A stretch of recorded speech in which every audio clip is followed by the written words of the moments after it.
আমাদের শিক্ষকরা আসলে ক্যাম্পাসে আসতে চান না, কারণ যারা শহরে থাকেন শহরের বিভিন্ন ফ্যাসিলিটি তারা ওখানে পান, যেটা তারা এখান থেকে পাবেন না। হয় প্রত্যাবর্তন হবে, না হয় মৃত্যু হবে।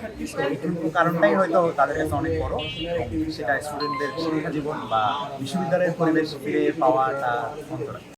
ফ্যাশন ব্র্যান্ড মানে আর্ট।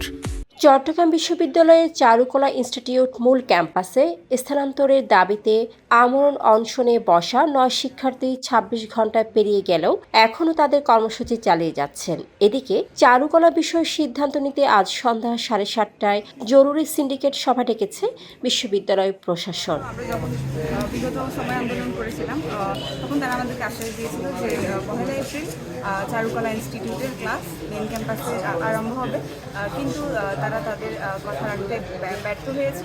আমরা যখন সোমবার বিকাল ৩:২০ থেকে প্রশাসনিক ভবনের সামনে এই অনশন শুরু করেন শিক্ষার্থীরা। বিশ্ববিদ্যালয় প্রশাসনের পক্ষ থেকে দফায় দফায় আলোচনার জন্য আহ্বান করা হলেও শিক্ষার্থীরা তাদের দাবিতে অনড় রয়েছেন। আমরা আসলে আমাদের দাবিটা, এখন আমাদের আর কোনো কথা নাই, কোনো বার্তা নাই। আমাদের একটাই যে আমাদের দাবি যতক্ষণ না পর্যন্ত পূরণ করা হচ্ছে ততক্ষণ পর্যন্ত আমরা অনুষ্ঠানে থাকবো।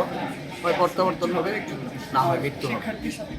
শিক্ষার্থীরা জানান, বারবার আশ্বাস দেওয়ার পরও চারুকলা ইনস্টিটিউট ক্যাম্পাসে স্থানান্তরিত হয়নি। সর্বশেষ ডিসেম্বরে প্রশাসন ঘোষণা করেছিল ৩১ মার্চের মধ্যে ইনস্টিটিউটটি মূল ক্যাম্পাসে ফিরিয়ে আনা হবে, কিন্তু নির্ধারিত সময় পার হয়ে গেলেও কোনো অগ্রগতি দেখা যায়নি। এ কারণে তারা এবার অনশনে বসতে বাধ্য হয়েছেন।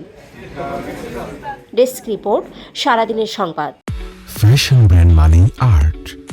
Men's, ladies and kids wear. Art. Be smart.